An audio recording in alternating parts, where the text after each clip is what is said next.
चलिए।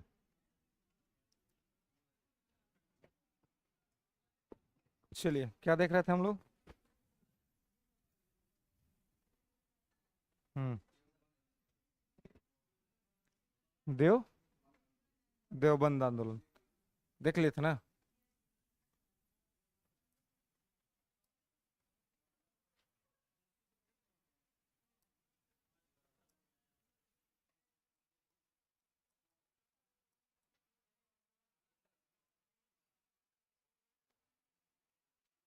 चलिए। तो हम लोग देख रहे थे सोशल रिफॉर्म, है ना? Social reform. तो सोशल में क्या देख रहे थे? देवबंद। देवबंद। हाँ। हाँ। हम्म। हाँ, देवबंद का था तो वो सारे फैक्ट हम लोग बात कर लिया था। देवबंद और वहाबी के बारे में बात कर लिए थे। अलीगढ़ और अहमदिया देखना था, है ना? सुधारवादी आंदोलन, अलीगढ़ मूवमेंट, है ना? तो सभी लोग हेडिंग बनाएंगे अलीगढ़ मूवमेंट, अलीगढ़ आंदोलन, अलीगढ़ मूवमेंट। ठीक है। अलीगढ़ आंदोलन। तो अलीगढ़ आंदोलन के जो प्रवर्तक थे, ओरिजिनेटर थे, उनका नाम था सर सैयद अहमद खान।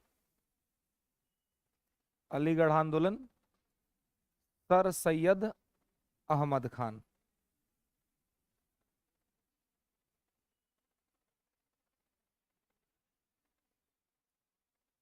सर सैयद अहमद खान। ठीक है। इनको अलीगढ़ आंदोलन का प्रवर्तक माना जाता है। और इसको अलीगढ़ आंदोलन इसलिए कहा जाता है क्योंकि इसका केंद्र अलीगढ़ में था, है ना? केंद्र लिख लेंगे अलीगढ़।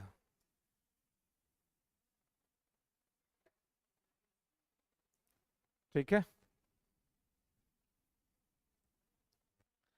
तो अलीगढ़ आंदोलन में क्या था? इनका केंद्र था। नेक्स्ट लिखेंगे कि इन्होंने इन्होंने मतलब किसने? अलीगढ़ सर सैयद अहमद खान। इन्होंने फारसी भाषा में इन्होंने फारसी भाषा में तहजीब उल अखलाक,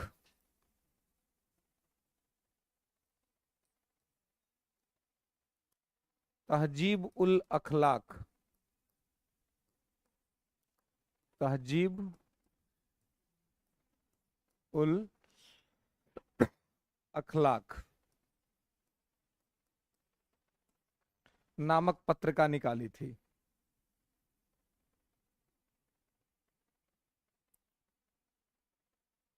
ठीक है। तहजीब उल अखलाक नामक पत्रिका निकाली थी, है ना? तो ये किस भाषा में था? ये फारसी भाषा में था, है ना? ये फारसी भाषा में था। और अलीगढ़ आंदोलन जो था, इस अलीगढ़ आंदोलन का बेस था, ये पत्रिका आधार था, है ना? अलीगढ़ आंदोलन का आधार था। ठीक है, लेंगे कि यह पत्रिका अलीगढ़ आंदोलन का आधार था, है ना? बेस था।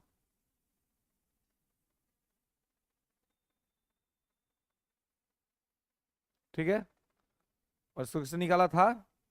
तो सर सैयद अहमद खान ने, है ना?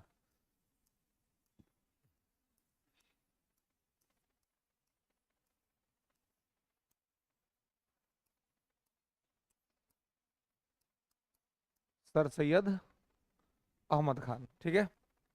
नेक्स्ट लिखेंगे कि 1864 में, 1864, 1864 में कलकत्ता में साइंटिफिक सोसाइटी की स्थापना की। साइंटिफिक सोसाइटी, है ना, कब किया था? 1864 में। कहा किया था? कलकत्ता में। संस्था का नाम क्या था? Scientific society.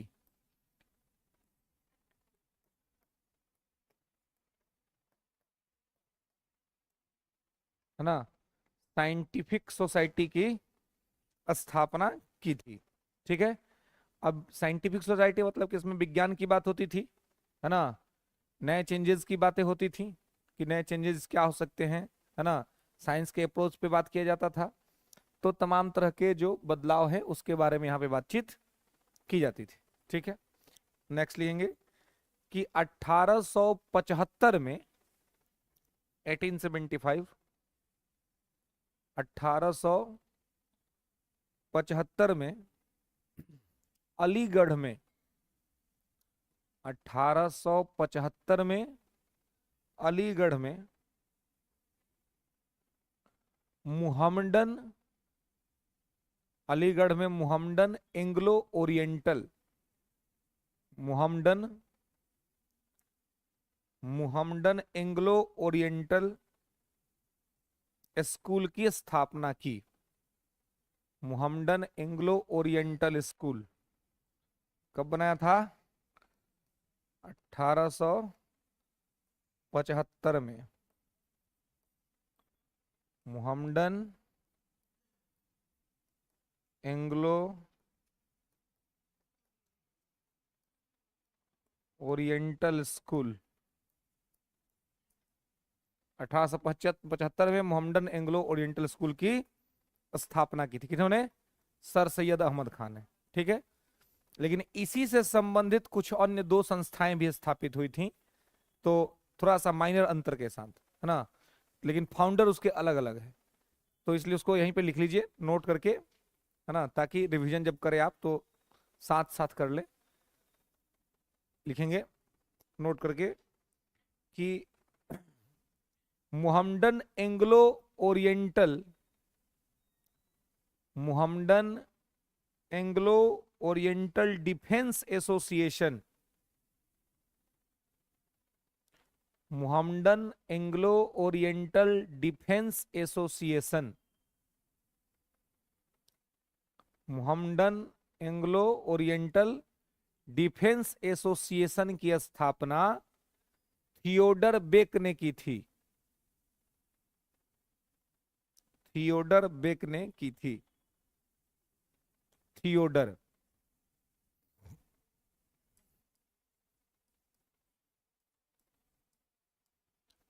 Theodore bake.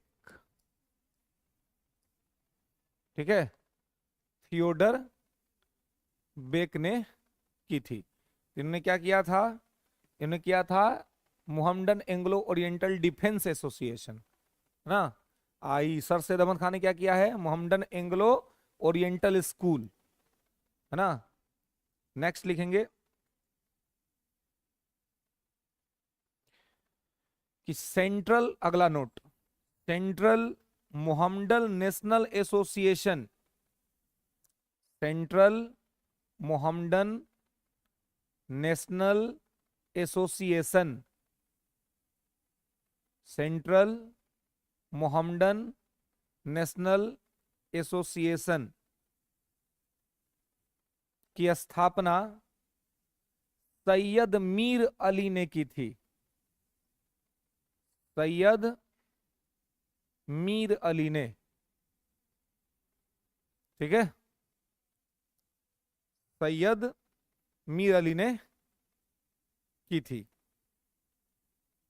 Clear है? तो ये मोहम्मदन रिलेटेड 3 फैक्ट है, तीनों आपको ध्यान रखना है कि central Mohammedan Anglo inter school sir Syed Ahmad Khan, central Mohammedan Anglo defence association Theodore Beck, और central association, central Mohammedan association जो है ये किसका है? तो ये है सैयद मीर अली का। तो हाँ, सब हाँ वहीं पर था, और ये सब संस्था थी और सब अलग अलग लोग एस्टेब्लिश कर रहे थे अलीगढ़ के अंदर में। ठीक है। चलिए, तो अब क्या है कि अब देखिए सब में एगो कॉमन फैक्टर आप देखिएगा, एंग्लो एडेड है, अब मुहम्मदन है ना, तो एंग्लो मतलब हो गया अंग्रेज, अब मोहम्मदन मतलब मुसलमान। तो इन लोगों का ये उद्देश्य था कि जो मुस्लिम जो समाज के लोग हैं वो अंग्रेजी संस्कृति को अपनाएं, इंग्लिश कल्चर को एक्सेप्ट करें, है ना। जबकि पीछे के आप जो दो आंदोलन देख रहे थे, वहाबी आंदोलन और देवबंद, वो कह रहे थे कि नहीं, हम लोग को किसी को स्वीकार नहीं करना है ना, हम लोग किसी को भी बाहरी संस्कृति को स्वीकार नहीं करेंगे, हम अपना करेंगे। लेकिन सर सैयद अहमद खां को मानना था कि अगर मुसलमानों को आधुनिक बनाना है तो अंग्रेजी संस्कृति उनको सीखना चाहिए, ये सर सैयद अहमद खां कहते थे।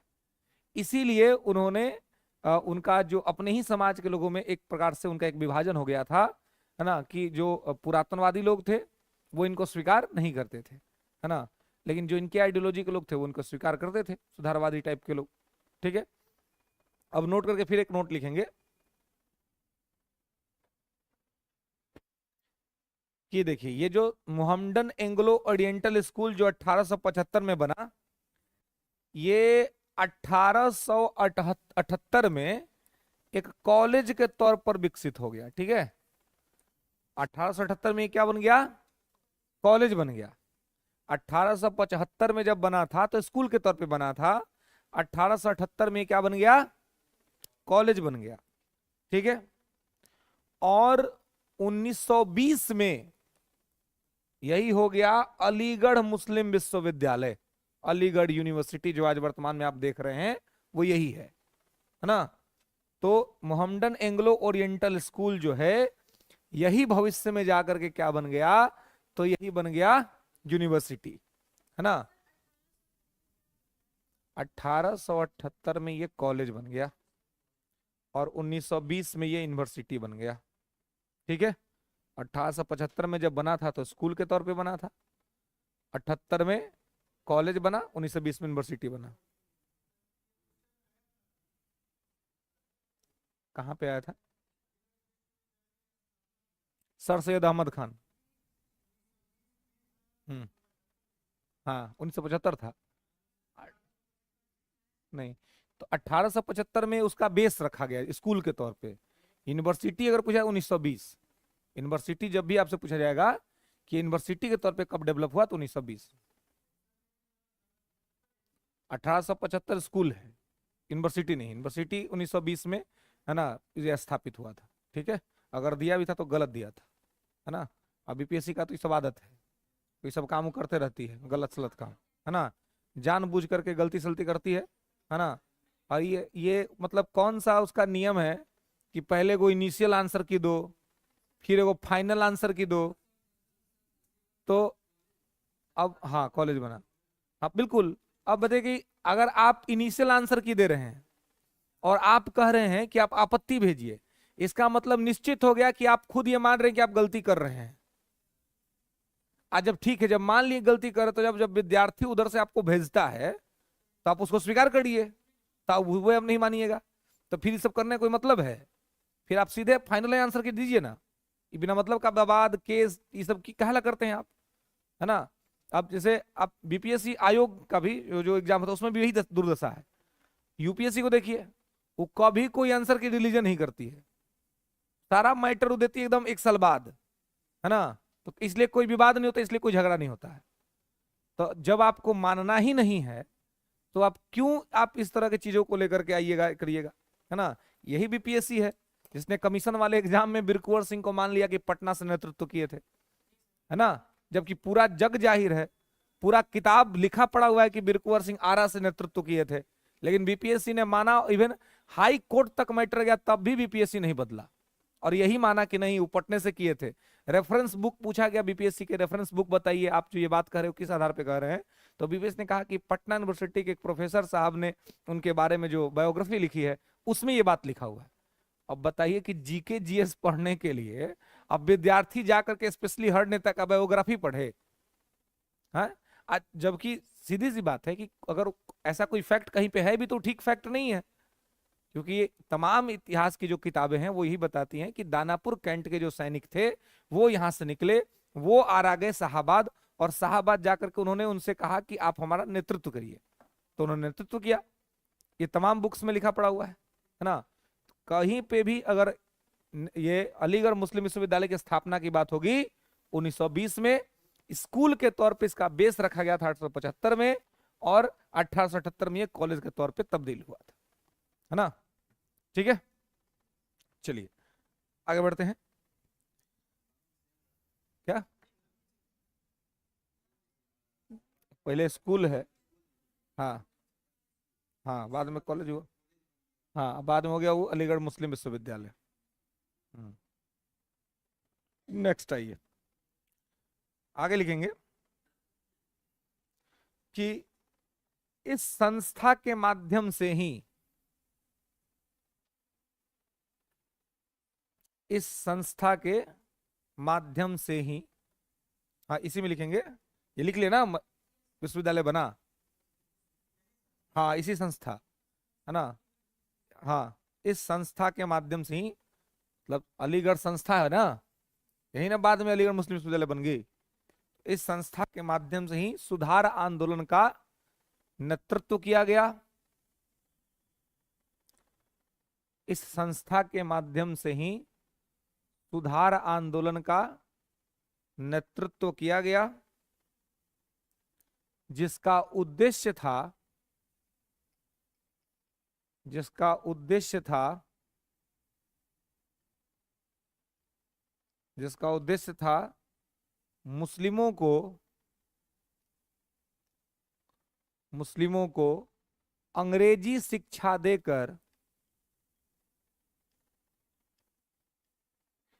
मुस्लिमों को अंग्रेजी शिक्षा देकर सशक्त बनाना, मुस्लिमों को अंग्रेजी शिक्षा देकर सशक्त बनाना, है ना, इम्पावर। ठीक है, मुस्लिमों को अंग्रेजी शिक्षा देकर के सशक्त बनाना इसका उद्देश्य था। सर सैयद अहमद खां को ऐसा लगता था कि लोग इंग्लिश पढ़ लेंगे तो मॉडर्न हो जाएंगे, है ना, विचारों में थोड़ा बदलाव होगा, तो इसलिए वो इसका प्रयास कर रहे थे। नेक्स्ट लिखेंगे कि सर सैयद अहमद खान ने कांग्रेस की स्थापना का विरोध किया। सर सैयद अहमद खान ने कांग्रेस की स्थापना का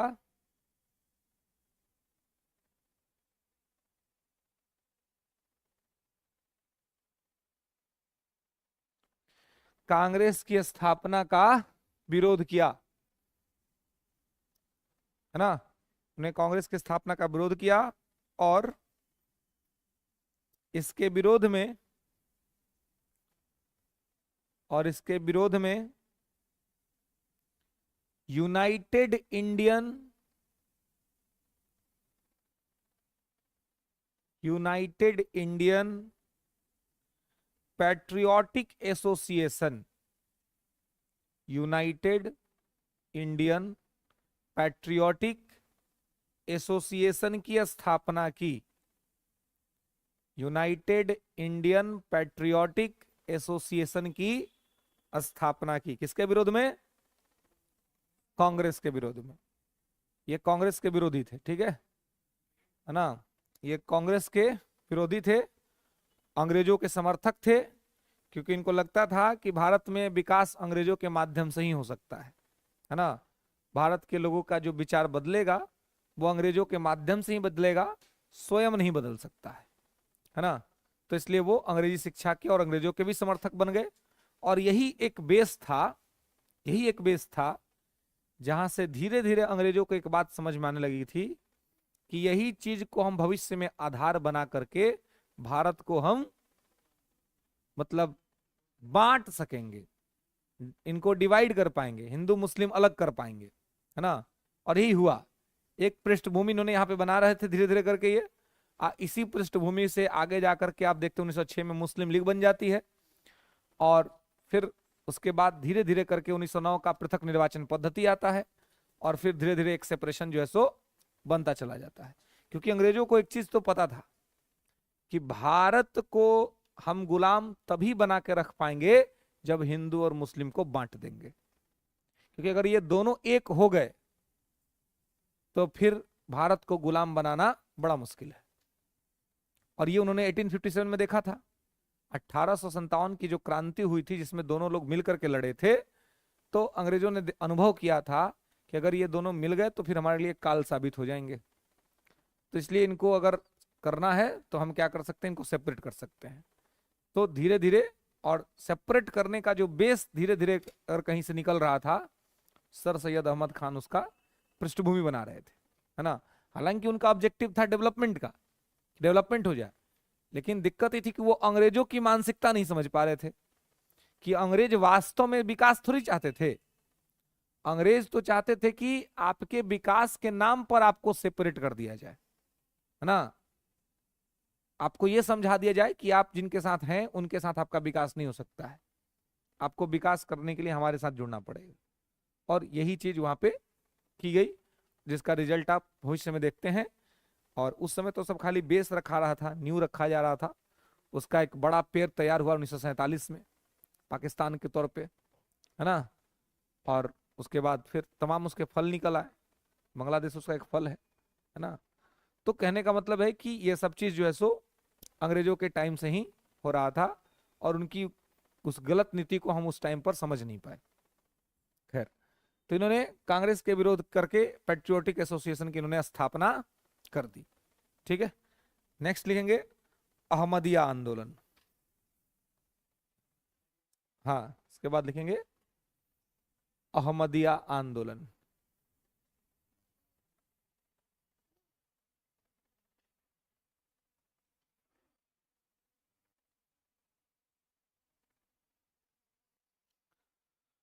अहमदिया आंदोलन ये प्रारंभ हुआ था 1889 में।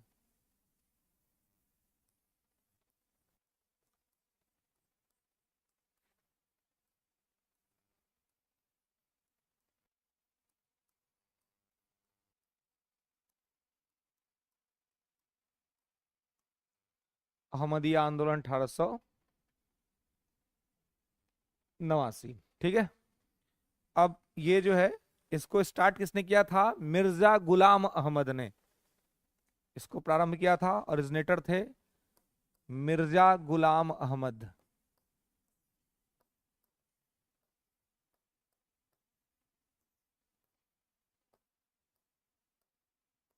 मिर्जा गुलाम अहमद। अब एक ये जो आंदोलन है ये कहां से शुरू हुआ था? तो ये आंदोलन शुरू हुआ था कादियान से।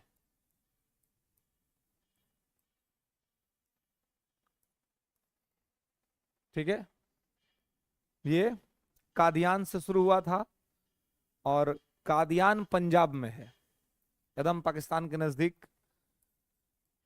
और वर्तमान में कादियान जिस कॉन्स्टिट्यूएंसी में आता है उस कॉन्स्टिट्यूएंसी का नाम है गुरदासपुर, जहां से सनी देओल सांसद हैं। गुरदासपुर, है ना। इस बार चुनाव नहीं लड़ेंगे वो, है ना। उसको मिलना भी नहीं चाहिए, है ना। वो मूवी में आकर के कल उखाड़ना अलग बात है ना। रील में आकर कल उखाड़ना, है ना। आप वास्तव में मौका मिला एज अ पार्लियामेंट्रियन कि आप देश के लिए कुछ करिए, तो किया नहीं गया, है ना। जा करके मूवी शूटिंग करते हैं। ये आदमी तो हद कर दिया है। ये क्या कर दिया कि एक वो भाड़ा पर एगो आदमी रख दिया, कहना कि देखिए हम तो नहीं जाएंगे संसद, हमारे बदले में ये जाएगा। वो आदमी को पता नहीं था कि ये सब संसद में नहीं चलता है ना। पार्लियामेंट में तो ना कोई भाड़ा पर चल जाएगा कि हम रहेंगे बंबई में, हमारा आदमी जाके संसद में अटेंड करेगा। तो कैसे उनको चुप करके काटा है ना। उसके बाद अभी फिर पहले ये कह दिया था वो कि हम नहीं लड़ेंगे चुनाव। पार्टी ने अपना तय कर लिया था कि भाई हमको यहाँ से उनको नहीं लड़ाना है। तो ये सब सेलिब्रिटी सब का यह ना दिक्कत है। ये सब जब बनने को तो बन जाएगा, जीत जाएगा, लेकिन ये लोग जनता के लिए काम नहीं ना कर पाएगा, आदतें नहीं है लोगों को करने का, है ना। अभी सब एसी में रहने वाला सब है, ऐसे दोपहरिया में घूमेगा। हाँ, हालत पवन सिंह, तब हालांकि पवन सिंह अभी निर्दलीय लड़ रहे हैं, है ना। तो पवन सिंह का क्या है कि है, मतलब वो सेलिब्रिटी बन गए जरूर, लेकिन है तो आधार तो गांव ही का है ना, मतलब वो भोजपुरी कहते हैं, लेकिन वो गांव समाज को देख रहे हैं। लेकिन हाँ, अब वो भी चुनाव जीतने के बाद पता चलेगा कि वो कितना करते हैं अपने लोगों के लिए, है ना, करेंगे कि नहीं करेंगे। हाँ, नेता नहीं बनना है। हाँ हाँ ये, हाँ हाँ, मतलब वो एक मुझे भी एक आदमी दिखा रहा था कि सर देखिए, इससे पूछा गया कि विकास कैसे करिएगा, तो कहा कि विकास करेंगे, होगा विकास। तो बोला विकास का रोड मैप क्या है? तो बोला देखिए, हमको विकास के बारे में मत पूछिए, हमसे गाना के बारे में पूछिए, हमसे मूवी के बारे में पूछिए। तो भाई जब तुमको गाने मूवी का बात है तो तुम वही में काम करो, है ना, इधर आने का कोई, है ना। है अब देखिए मेन चीज है कि सत्ता से क्या होगा, इस सबसे पावर आता है।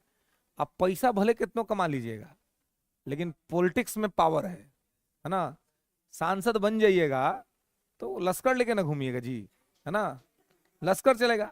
ऐसे तो ठीक है, ऐसे लोग आपके पीछे पीछे भागता है, पुलिस थोड़ी भागती है, पुलिस गई सिक्योरिटी दे, ऐसे परमानेंट बॉडीगार्ड मिल जाएगा, है ना, परमानेंट आपके पास तमाम तरह की सुविधाएं रहेंगी, है ना, कहीं जाइएगा तो भाई सांसद आ रहा है ना।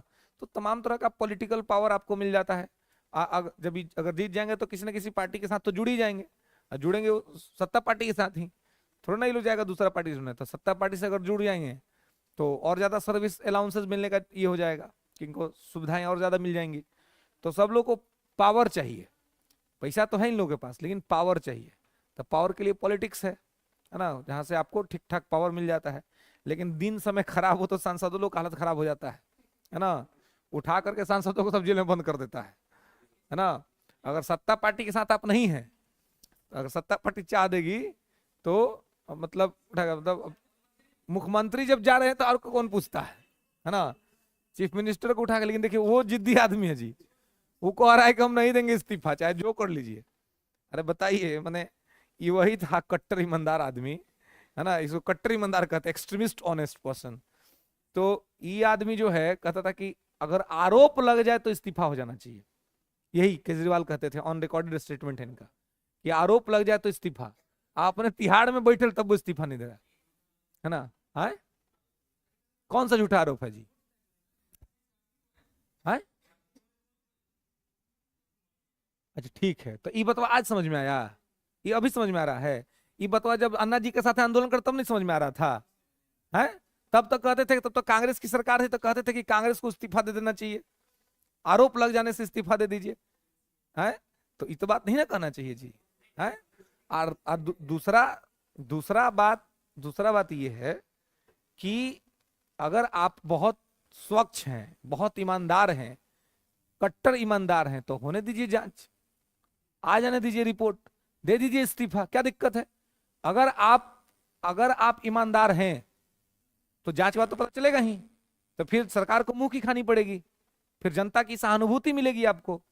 लेकिन आपको जब जांच हो रहा है तो आप कह रहे हैं कि आप अपना फोन का पासवर्ड भी भुला गए हैं। अभी कौन सा ईमानदारी का नमूना है भाई? है कंपनी भी साथ नहीं दे रहा, ये दे नहीं दे रहा था ना, नहीं दे रहा है। कंपनी, बाहर की कंपनी एप्पल, है ना, तो कंपनी भी कह रही है कि जब तक वो नहीं कहेगा तब तक हम कैसे देंगे। तो कहने का मतलब है कि तो इससे तो ईमानदारी का तो एक झलक आपको दिख रहा होगा, जो आप कह रहे हैं ना कि ये बहुत ही है, तो झलक तो दिख रही होगी थोड़ी बहुत कि कितनी ईमानदारी है। और ईमानदारी का एक प्रमाण और देते हैं आपको, ये जो लोकतांत्रिक बात करते थे ना ये महोदय, कि हम बहुत डेमोक्रेटिक हैं, तो इनके पार्टी के संविधान में लिखा हुआ एक बात था, जब इनकी पार्टी बनी थी तब, कि कोई भी पद आप 3 साल से ज्यादा धारण नहीं करेंगे। तो ये महोदय खुद ही पार्टी के अध्यक्ष, जब से बना तब से अध्यक्ष, और लगातार अध्यक्ष रहे। जब जब 3 साल कंप्लीट हो तो सब पूछता था कि सर क्या करिएगा, छोड़िएगा, कोई और को मौका दीजिएगा? तो एक कहता था कि 2 साल और बढ़ जाते दीजिए, फिर 2 साल बढ़ा दिया। फिर बीच में सब कहा कि अब तो भाई वो 2 साल का टेन्योर खत्म हो गया, अब तो हट जाइए। तब तक कोरोना आ गया, तो कहा कि कोरोना में नहीं कर सकते हैं बदलाव। पता है कोरोना में सब राज्य में चुनाव हो गया, ये अपना पार्टी में नहीं कर पाया है, तो कोरोना में कह दिया कि नहीं, कोरोना में नहीं कर सकते, अभी हम ही रहेंगे पद पर, ठीक है। उसके बाद देखा कि लोग हमेशा तंग कर रहा है, हर एक 2 साल पे कह रहा है कि भाई देखिए पार्टी का संविधान में लिखा हुआ है, संविधान में बदल दिया। वो जो लाइन था आम आदमी पार्टी के संविधान में वो लाइनों को गायब करवा दिया, नया एडिशन निकलवाया और लाइनें कह दिया कि देखिए पार्टी ने संशोधन कर दिया, अभी लाइन नहीं रहेगा। ये तो है ईमानदार। अब इनकी ईमानदारी की और क्या की जाए। आम आदमी पार्टी है, आप पूरे भारत में सबसे ज्यादा वेतन इनके विधायकों का है। ये कौन सा आम आदमी पार्टी है भाई, है ना। तो कहने का मतलब ये है कि इनको तो भाई एकदम मिनिमम रखना चाहिए। अब बहुत आम है, तो जो डाटा आया कि भाई इनका जो घर में जो पर्दा सब लगा है वह लगभग 50 करोड़ का लग गया है। अभी कौन सा आम आदमी लगवाता है, हमको ये नहीं बुझाता जी। आम आदमी के यहाँ 25 रुपए का पर्दा खोजल जाता है या 150 का, 300 का। हाँ साड़ी का, बिल्कुल एकदम सही बात है, साड़ी का। जिनके पास नहीं वो अपना साड़ी का बना के पर्दा लगा देती हैं। तो कहने का मतलब है कि आप जो ये एक्सट्रीमिस्ट ऑनेस्टी का परचम लहरा रहे हैं, इसका एग्जाम्पल भी तो आपको सेट करना था ना।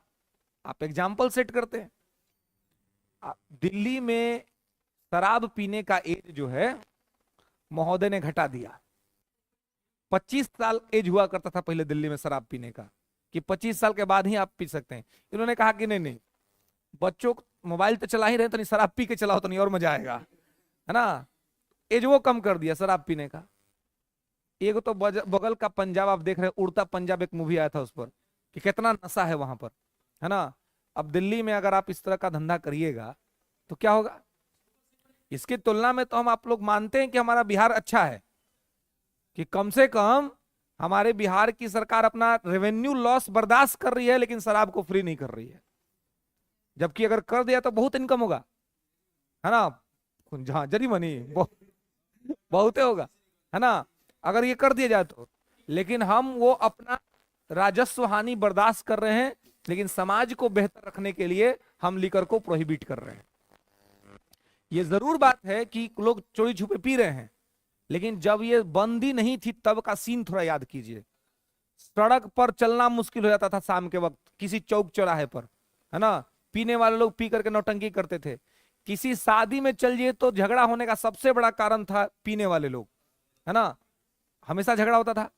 लेकिन आज वो सब कुछ अगर कम हुआ है तो उसका क्रेडिट इस पॉलिसी को जाता है ना।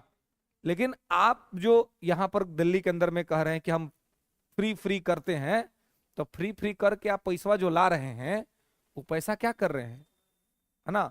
उससे तो आम आदमी को दिक्कत ही हो रहा है।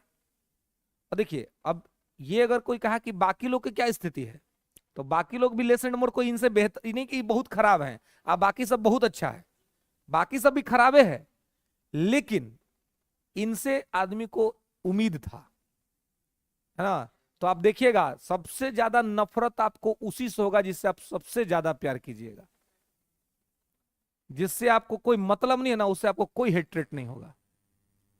तो इस आदमी ने भारत के लोगों को एक सपना दिखाया था 2012-13 में, अन्ना मूवमेंट से निकला था और ये दिखलाया था कि हम जस्टिस लाएंगे, हम डेमोक्रेसी लाएंगे, है ना, और हम लोगों का उसका अधिकार देंगे, हम गरीबी को दूर करने का प्रयास करेंगे, हम तमाम चीजों को करेंगे और हमारे पार्टी में सब कुछ डेमोक्रेटिक तरीके से होगा, ये इन्होंने कहा था। लेकिन आज ये क्यों नहीं पद छोड़ रहे हैं। अगर ये पद छोड़ेंगे भी तो इनकी पत्नी बनेगी मुख्यमंत्री। तो आप बताइए कि तो बिहार में जो ये परिवार वाली पार्टियां चल रही, यूपी में जो चल रही, उनसे अलग हैं क्या? ये अलग हैं। ये डर रहा है ये आदमी कि दूसरा कोई मुख्यमंत्री बन जाएगा तो हमारा काम खत्म, निकलबो नहीं करेगा जेल से उसको। फिर तो सोच रहा है कि नहीं हम पद पर हैं तो कम से कम वैल्यू तो है, सब आंदोलन तो कर रहा है बाहर में। अगर हम रिजाइन कर दिए, दूसरा कोई बन गया, हालांकि दूसरा को तो बनने नहीं देंगे, अगर बनेंगी तो उनकी पत्नी बनेंगी, जो कि आ गई हम अब फील्ड में, है ना, लगातार जनता के बीच में घूम रही हैं। तो फिर ये कैसे ये कह सकते हैं कि हम डेमोक्रेसी का बात करते हैं, हम रिपब्लिक का बात करते हैं। इनसे उम्मीद था 2014-15 का जो समय था जब ये दिल्ली चुनाव जीते पहली बार, तो उस समय हम लोग कॉलेज स्टूडेंट हुआ करते थे और हम लोग का सबसे बड़ा हीरो था अरविंद केजरीवाल। आज ऐसे खुन्नस नहीं निकलता है, सबसे बड़ा हीरो था। हम लोग मानते थे कि ये आदमी है जो बहुत बेहतर कर देगा। लेकिन आज हम मानते हैं कि सबसे बड़ा निकम्मा यही है, इससे बढ़िया राहुल गांधी है ना। अगर दोनों में से चुनना पड़ेगा ना तो Rahul Gandhi more much better है। राहुल गांधी को ये सब अनसीरियस बना दिया है इस बीजेपी वाला सब, है ना। उसको अलर बलर बात बोल बोल के, तो वो आदमी खराब नहीं है, अब पढ़ा लिखा भी है, बुर्बक थोड़ी है वो, बुर्बक नहीं, लेकिन उसको ऐसा ना बना दिया ना, जैसे किसी का इमेज खराब करना है तो रोज उसके बारे में गलत बोलो। अब दिमाग लोग देश के आदमी के दिमाग में डाल दे कि वो पप्पू है, बताइए, ऐसा ऐसा बात। तो थोड़ा बहुत उनका गलती भी है कुछ कुछ कि वो मतलब कुछ भी बोल देते हैं, है ना। उनको थोड़ा सा समझना चाहिए कि हम क्या बोलेंगे तो उसका क्या निकलेगा। नहीं तो वो आदमी व्यक्तिगत तौर पे बुरा नहीं है ना। वो आदमी जो आप देखेंगे 2014 में जब सरकार जा रही थी तो बहुत अच्छा काम करके गया। यूपीएससी के अंदर में जो लोग हैं उनका एज सीमा बढ़ा दिया, चांस बढ़ा दिया। तो यूपीएससी की तैयारी सबसे ज्यादा बिहार यूपी के लोग करते हैं। आज तक मोदी जी कुछ उसके लिए नहीं किए हैं, लेकिन वो आदमी जाते जाते करके गया था, लेकिन उसको प्रचार करने नहीं आता है, वो बता ही नहीं पाया पूरा देश को कि हम क्या कर रहे हैं। इसके अलावा आज जो ये आप कानून देखते हैं कि अपराधी जिनको 2 वर्ष से ज्यादा का अगर सजा हो गया तो चुनाव नहीं लड़ सकते हैं, ये कानून राहुल गांधी का देन है कि पास हो पाया और रहा। नहीं तो पूरा विपक्ष खिलाफ में था। देश के प्रधानमंत्री अमेरिका के दौरा पे थे और उस समय लोग कह रहा था कि इस कानून को खत्म कर दिया जाए, ये कर दिया जाए, लेकिन राहुल गांधी था जो अकेले स्टैंड लिया और कहा कि नहीं, ये कानून रहना चाहिए। और इसके वजह से अपराधी लोगों के लिए हो गया कि 2 साल से ज्यादा किसी को अगर सजा हुआ तो आप जेल चल जाएंगे। तो अगर वो चाहता तो इसको वापस ले सकता था, लेकिन नहीं होने दिया। इसी मैटर सब में प्रपोजलवा को पास करने के लिए, मतलब वापस लेने के लिए एक प्रपोजल पास हुआ था और प्रधानमंत्री थे विदेश में, ये लेकर के नॉनसेंस कह के उसको फाड़ के फेंक दिया था। और वही फाड़ के फेंक देने की वजह से प्रधानमंत्री कहते हैं कि उत्साह ज्यादा है, लेकिन वो काम कोई बुरा नहीं किया था, गलत चीज का ही विरोध किया था कि गलत चीज नहीं होना चाहिए, लेकिन सही मैसेज कन्वे नहीं हुआ पूरे देश के सामने, और नहीं होने की वजह से तमाम तरह की हो तो। लेकिन अब वो ये कि जब किसी के बारे में आप बार बार निगेटिविटी फैलाइएगा, और उनके तरफ से वैसे लोग हैं नहीं जो ठीक से आकर के प्रोटेक्ट कर पाए, बचा पाए उनको, उनके बारे में ठीक तरीके से बातों को रख पाए, तो इस वजह से वो बेचारा फंसते चल जाता है। और अभी तो पूरा इमेज खराब कर दिया, कोई सीरियस लेने को तैयार नहीं है।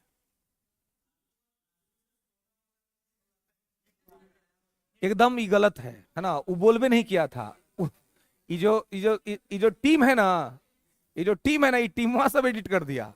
वो तो बोल रहा था कि प्रधानमंत्री ऐसा कहते हैं, है ना, वो कह रहा था कि प्रधानमंत्री ऐसा कहते हैं, तो ये सब क्या किया कि वो वर्डवा काट दिया, यही वाला चला दिया पूरा, है ना, जबकि वो आदमी वो बात बोला नहीं था। तो ये सब, ये लोग का टीम बड़ा स्ट्रांग है ना, तो टीम ये सब करते रहता है ना। हाँ,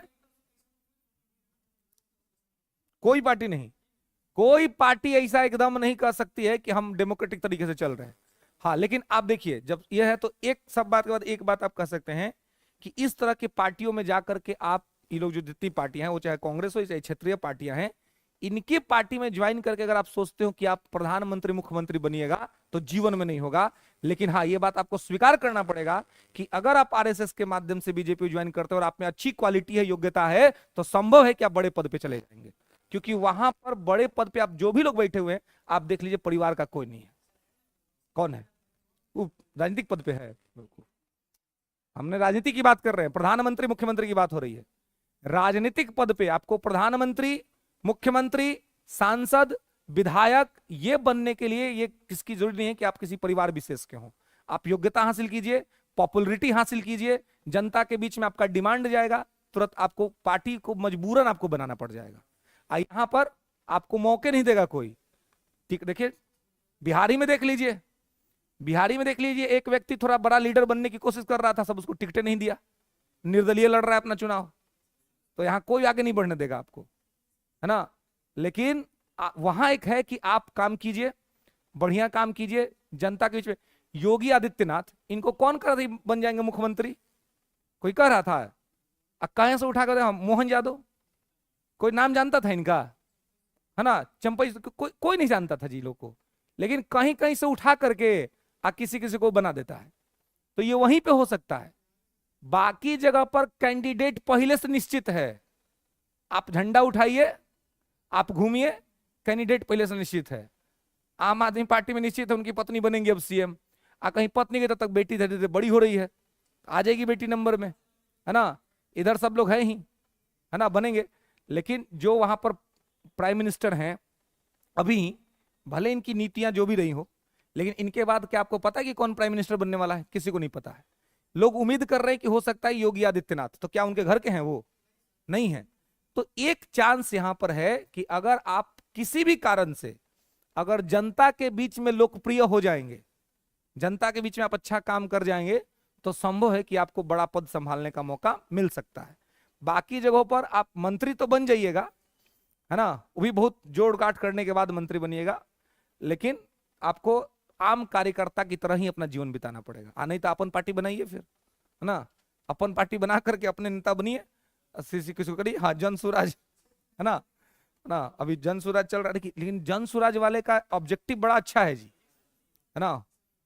वो जिस तरह से बातें करते हैं, जिस तरह से वो लॉजिकल चीजों को रखते हैं, है ना, और उनका प्लानिंग भी बहुत बड़ा है ना। जिस दिन वो उतरेंगे इस फील्ड में, माने वो संभव है कि बिहार में जितने लोग पॉलिटिक्स कर रहे हैं उनके लिए एक बहुत बड़ा चैलेंज पेश कर देंगे वो, जिस दिन वो आ जाएंगे प्रॉपरली। क्योंकि अभी वो कह तो नहीं रहे हैं कि हम लड़ेंगे चुनाव, है ना, लड़ेंगे 25 में।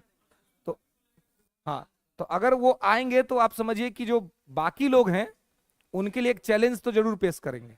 एक चैलेंज है, क्योंकि जो लॉजिकल जिस तरीके से बात करते हैं, हाँ, बस डर इसी बात का है कि दूसरा अरविंद केजरीवाल ना दिखे, है ना। लोग लोग सर माथा पर बिठा करके बना दे, अब फिर मालूम चला गई दूसरा केजरीवाल, केजरीवाल पार्ट 2 चलने लगा, है ना, तो फिर दिक्कत होता है। क्या? हाँ, एजुकेशन के क्षेत्र में अच्छा काम किए हैं, है ना। दिल्ली का सरकारी स्कूल, इसको एक स्टैंडर्ड लेवल पे पहुंचाने का काम केजरीवाल का हुआ है ना, जो कि मतलब वहां के प्राइवेट स्कूल भी उसके सरकारी स्कूल के पार्लर कहीं खड़े नहीं होते हैं, है ना। तो वो क्यों नहीं हो सकता? लेकिन सरकार के पास उतना चाहिए क्षमता। वो अपना टीचर सबको भेजा था लंदन ट्रेनिंग करने के लिए, ये लोग भेजेगा? ये लोग तो वेतन देने में हालत खराब है ना, है ना। तो इसलिए वो अपना मैंने सारा सरकारी जो उसका टीचर सब है उस सबको भेजा था लंदन ट्रेनिंग करने के लिए, 6 महीने का ट्रेनिंग करवा के बुलवाया सबको, है ना। तो उस पर पैसा खर्चा किया, है ना। यहाँ ऑफिसर सब जाता है फॉरेन, वो बीपीएससी अधिकारी को तो भेजबो नहीं करता है, यूपीएससी वाले जाते हैं फॉरेन ट्रेनिंग के लिए, है ना। तो और टीचरों को भेज दिया था। तो हाँ, गवर्नमेंट का ये था, और उस पर जाकर के लोग वहां से ट्रेनिंग लेकर के आए हैं। वहाँ जो डीएससीसी करके जो एग्जाम होता है वहां पे, उससे लोग टीचर बनते हैं, है ना। तो हाँ, डीएसएससी करके कुछ होता है ना, हाँ, तो उससे उसका उस एग्जाम का लेवल भी बहुत अच्छा है, बढ़िया है ना। हाँ, तो और उसमें सैलरी भी बहुत अच्छा है। आप लोग भी बढ़िएगा, उसको देखिएगा, वो लोग भर सकते हैं, बाहर के लोग भी, है ना। और हाँ, नहीं नहीं, अभी आने वाली है जी। हाँ हाँ, तो हाँ, तो और उसमें क्या कि आप समझिए कि 75 पीआरटी में 75,000 सैलरी है, 75,000 पीआरटी में सैलरी 1 to 5 के टीचर के लिए, मैंने बेहतरीन जॉब है ना। अगर निकल गया तो एकदम बेहतरीन जॉब है। तो, तो बीपीएससी का एग्जाम दे रहे हैं, का तैयारी तो ऐसे भी कर रहे हैं, यही सब तो पूछता है। अब आपके लिए मुश्किल नहीं है, जीके जीएस तो है, जीके जीएस बिल्कुल है ना। साइकोलॉजी का पेडागोजी रहता है, तो हाँ, लेकिन बीपीएससी से लेवल आपको कम ही मिलेगा। बस आप उसको देखिए, उसका प्रीवियस ईयर क्वेश्चन निकालिए, उसका हाँ, उसका प्रीवियस ईयर क्वेश्चन निकालिए, उस एग्जाम को भी दीजिए। उसका सबसे अच्छा बात है कि एकदम बेहतरीन जॉब है और अच्छा खासा सैलरी दे रहा है यहाँ तो, है ना। यहाँ पर तो आपको कितना पीआरटी का कितना सैलरी है जी? 25,000, 35,000। हाँ, और वहाँ पीआरटी में 75,000। तब समझिए कि कितना, है ना। तो इसलिए जब पढ़ ही रहे हैं, तैयारी कर ही रहे हैं, तो खाली बिहार के बारे में नहीं सोचना है। जब तरह तो और भी और क्या क्या विकल्प हो सकते हैं इवन के लिए, यहीं पे वैकेंसी नहीं देखना है, बाहर का ही वैकेंसी देखना है। नेक्स्ट ईयर का एग्जाम होगा तो उसका प्रीवियस ईयर क्वेश्चन निकालिए, घर में बैठ के प्रैक्टिस कीजिए, है ना। और जो यहाँ पे पढ़ रहे हैं लेस एंड मोर वही चीज है वहां पे। कोई साइकोलॉजी अलग से नहीं पूछता है, पेडागोजी पूछता है ना। और वो पेडागोजी तो हमको लगता है कि प्रैक्टिस का चीज है, पेडागोजी तो आप ऐसे ही सही कर लीजिएगा। जीके जीएस का जो है, तो अगर आप बीपीएससी के पैटर्न पर तैयारी कर रहे हैं तो उसका जीएस का पेपर भी आपको एकदम आसान लगेगा, बहुत मुश्किल नहीं लगेगा। वो शर्त कि ईमानदारी से आपको प्रैक्टिस करना होगा, है ना। तो आप सोचिए कि जब पीआईटी में 75,000 सैलरी है, तो 68, 9, 10, 11, 12 का सैलरी कहाँ जाएगा उसका, है ना। तो तो मतलब जहां पर भी विकल्प बहुत जगह पर खुला हुआ है, बस आपको पढ़ने का जरूरत है। पढ़ करके मेरिट हासिल कर लीजिएगा। तो खाली बिहार में नौकरी नहीं है, बिहार अगर बाहर वाले आकर के बिहार में नौकरी ले रहे हैं, तो हम लोग क्यों नहीं ले सकते हैं, है ना। बढ़िया पे स्केल पर अगर रहेगा तो देने में कहीं कोई दिक्कत समस्या नहीं है ना। अब मान लीजिए कि बिहार के अररिया में जाकर शिक्षक बनिएगा, उससे अच्छा दिल्ली में जाकर कहीं पढ़िएगा तो बढ़िया ना है कि नहीं। हाँ, सेंटर में रहिएगा, देश के राजधानी में रहिएगा, अच्छा खासा सैलरी पर, बिल्कुल फैसिलिटी भी बढ़िया है। तो तमाम चीजें जो है सो आपको वहां पर, हाँ लेकिन निकलेगा एग्जाम तभी जब आप मन से पढ़िएगा, है ना। मन से पढ़िएगा तो वहां पर बेहतर स्थिति जो है आपको हो जाएगी। खैर आइए इधर। तो गुरदासपुर में ही जगह है कादियान, और कादियान से ये मूवमेंट शुरू हुआ था। इसी वजह से इस आंदोलन को कादियान आंदोलन भी कहा जाता है। अहमदिया आंदोलन को कादियान आंदोलन भी कहा जाता है, समझे कि Ahmadiyya movement was also known as Qadian movement.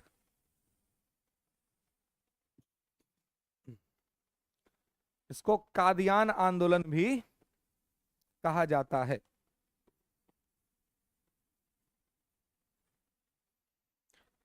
ठीक है। यह आंदोलन उदारवादी सिद्धांतों पर आधारित था।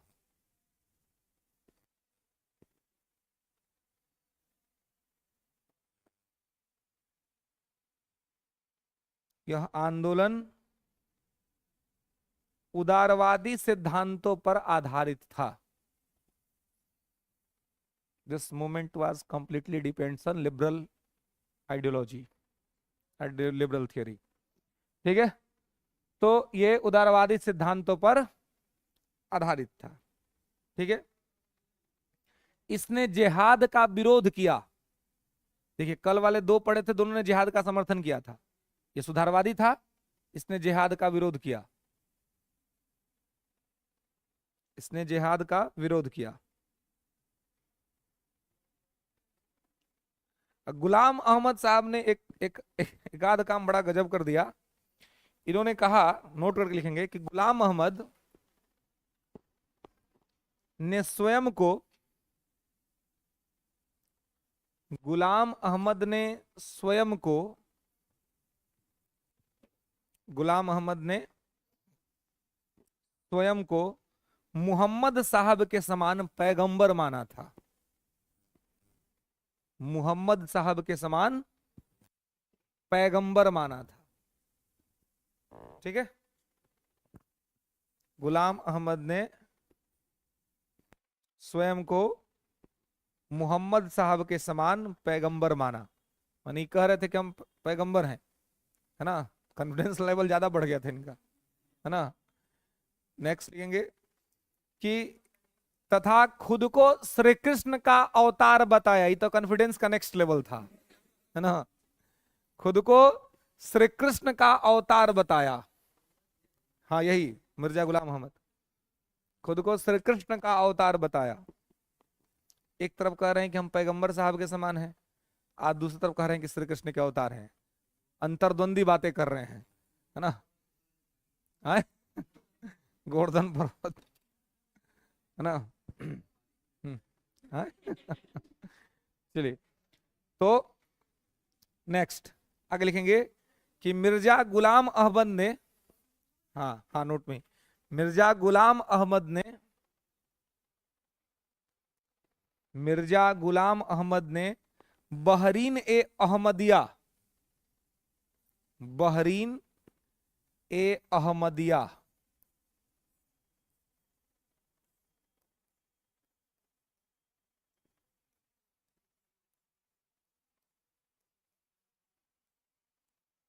बहरीन ए अहमदिया, बहरीन ए अहमदिया नामक पुस्तक लिखा था। बहरीन ए अहमदिया नामक पुस्तक लिखा था। ठीक है। नेक्स्ट, आगे लिखेंगे एक व्यक्ति हैं, पर्सनालिटी, अलग से हेडिंग बनाएंगे उनका, अब्दुल लतीफ। अब्दुल लतीफ, लतीफ, अब्दुल लतीफ, नाम सुने इनका?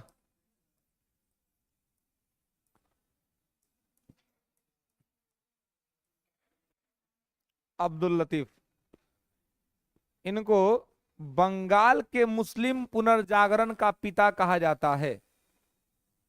इनको बंगाल के मुस्लिम पुनर्जागरण का पिता कहा जाता है। इनको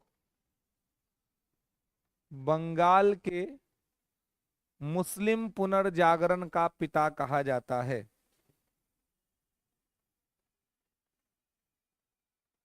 ठीक है। इन्होंने 1863 में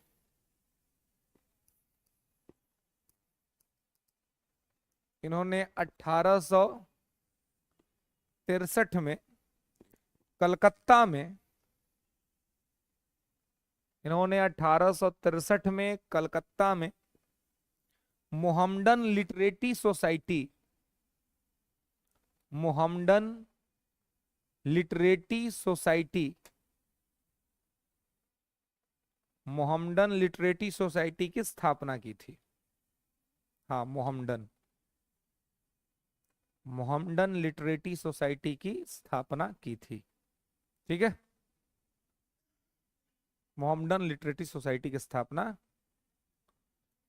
की थी। ओके, अगला एक व्यक्ति का नाम लिखेंगे, मोहम्मद इकबाल। मोहम्मद इकबाल,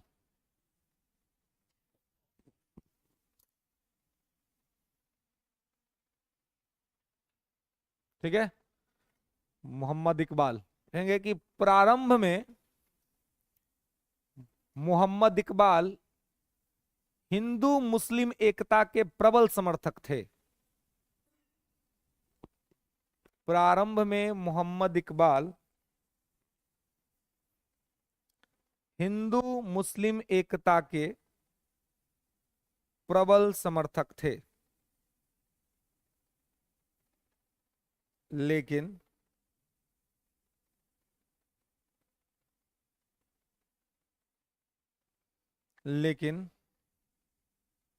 बाद में विभाजन के पक्षधर हो गए।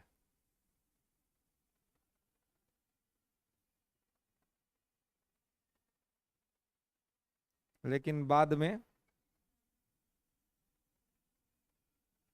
विभाजन के पक्षधर हो गए, है ना, पार्टीशन। ये वही इकबाल थे जिन्होंने पहले गीत गाया, सारे जहां से अच्छा हिंदुस्तां हमारा, हम बुलबुले हैं इसकी ये गुलसिता हमारा। तो यही इकबाल हैं जो कह रहे हैं कि सारे जहां से अच्छा ये हिंदुस्तां हमारा, कि पूरे वर्ल्ड में सबसे अच्छा हमारा हिंदुस्तान है, हम बुलबुले हैं इसकी ये गुलसिता हमारा, है ना, हम ही इसके कर्ता धर्ता है, हमने ही इसको बनाया हुआ है। लेकिन यही इकबाल जो कहते हैं कि सारे जहां से अच्छा हिंदुस्तान हमारा, ये 1930 में पहली बार द्विराष्ट्र का सिद्धांत दे देते हैं, डबल नेशन थियरी। बताइए, एक तरफ एक आदमी कह रहा है कि सारे जहां से अच्छा हिंदुस्तान हमारा, और दूसरी तरफ कह रहा है कि दो देश होना चाहिए, है ना। किसका प्रेशर हो गया भाई? मतलब किस तरह का प्रेशर?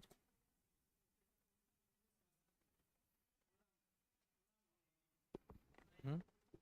जब बोले थे तब गुलाम नहीं थे, तभी तो गुलामे थे। ज... हाँ। हम्म। परिस्थिति, देखिए, दो लोग जो पाकिस्तान को के बनने में सबसे ज्यादा इंपॉर्टेंट रोल प्ले किए, एक इकबाल और एक जिन्ना। तो इकबाल कह रहे हैं कि सारे जहां से अच्छा हिंदुस्तान हमारा, और जिन्ना भी कह रहे हैं कि भारत जो है वो एक सुंदर दुल्हन है, हिंदुस्तान एक सुंदर दुल्हन है, और हिंदू मुस्लिम इसकी दो आंखें हैं। ये जिन्ना का स्टेटमेंट है। और इसमें से कोई भी एक आंख अगर खराब हो गया या कमजोर हो गया या अलग हो गया तो ये भारत नाम की, हिंदुस्तान नाम की जो दुल्हन है, इसकी सुंदरता खराब हो जाएगी। अब इसका मतलब क्या हुआ कि जिन्ना भी कहीं ना कहीं भारत में हिंदू मुस्लिम एकता के प्रबल समर्थक थे, लेकिन कब? स्टार्टिंग में, प्रारंभ में। लेकिन जैसे जैसे समय बीतता गया, समय बदलता गया, परिस्थितियां बदलती गई, और उसके बाद 1930 में इकबाल कह देते हैं द्विराष्ट्र का सिद्धांत, डुअल नेशन थियरी सबसे पहले इकबाल ने दिया। और 1940 के मुस्लिम लीग के लाहौर अधिवेशन में मोहम्मद अली जिन्ना की अध्यक्षता में पाकिस्तान का प्रस्ताव पास कर दिया गया, जिसमें ऑफिशियली ये कह दिया गया कि अब एक अलग देश पाकिस्तान बनेगा ही बनेगा, इसमें कहीं कोई विवाद नहीं है, निर्विवाद रूप से ये निश्चित कर दिया गया। अब जब ये बात हुई तब गांधी जी ने मनाने का काम शुरू किया। गांधी जी मनाने गए थे जिन्ना को, इसके लिए एक फॉर्मूला तैयार हुआ था, CR फॉर्मूला ना, सी राजगोपालाचारी ने वो फॉर्मूला तैयार किया हुआ था। और उस फॉर्मूले पे बात करने के लिए गांधी जी बंबई में बैठे जिन्ना के साथ, और वहां पर गांधी ने जिन्ना को कहा कायदे आजम। पूछा था कायदे आजम किसे कहा जाता है? जिन्ना को कहा जाता है। गांधी ने कहा था कायदे आजम। कायदे आजम का मतलब होता है महान नेता। तो गांधी जी जो जिन्ना को मनाने गए थे 1944 में गए थे, और 1940 में प्रपोजल पास हुआ था, 44 में मनाने गए थे। अब पहले से ही स्थितियां गड़बड़ हो गई थी। आज जाते कहे जिन्ना को कि भाई आप तो कायदे आजम हैं। जिन्ना समझ गया कि देखिए मनाने आए हैं डेयरी मिल्क लेके, है ना, इतना दिन से मनाने नहीं आए हमको, आज आए हैं हमको मनाने के लिए, है ना। देखिए कहीं पर भी भावना के आधार पर सोचना अलग बात होता है ना, लॉजिकल सोचना चाहिए आदमी को। भारत विभाजन के लिए केवल जिन्ना को दोष देना भी ठीक नहीं है ना, केवल जिन्ना दोषी नहीं था, ठीक है। अब है कि जिन्ना थोड़ा स्टबन बेबी बन गए बाद में जाकर के, वो भी ठीक नहीं था, है ना। जिद्दी बच्चा अगर हो जाए घर में तो वो ठीक बात नहीं है। लेकिन माता पिता की भी गलती है कि वो बच्चा जब जिद्दी बन रहा था तब आपने तब नहीं रोका। जब मोबाइल मांगा तो दे दिए बचपने में। अब जब जब बड़ा हो रहा है तब तक कह रहा है कि हम मोबाइल के साथ खेलेंगे, मोबाइल के साथ सोएंगे, मोबाइलों को रखेंगे, सारा चीज उसका मोबाइले हो गया। तो गलती माता पिता का न था कि बचपन में उसको मोबाइल धरा दिए। तो कहने का मतलब है कि 44 में जो आप मनाने गए, 44 में जो आप समझाने गए, उससे पहले से ही संबंध गड़बड़ हो रहा था, उससे पहले से ही स्थितियां खराब हो रही थी। तो उसी समय जिन्ना से बातचीत करनी चाहिए थी कि भाई क्या दिक्कत है, क्या असंतुष्टि का भाव क्या है।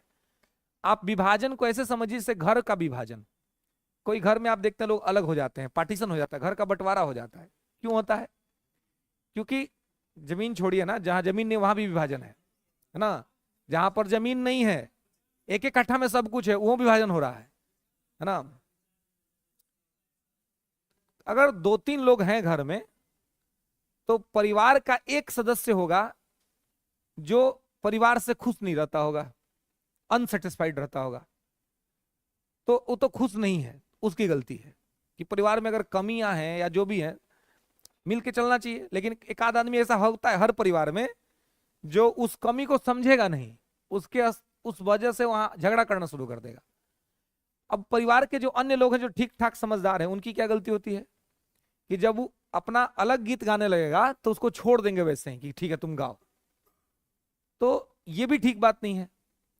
अगर परिवार को संयोजित करके रखना है, तब परिवार का कोई असंतुष्ट आदमी है तो परिवार की जिम्मेवारी बनती है कि उस असंतुष्ट आदमी को संतुष्ट करने का प्रयास करे, उससे पूछे कि क्या दिक्कत है, उसे समझाने की कोशिश करे।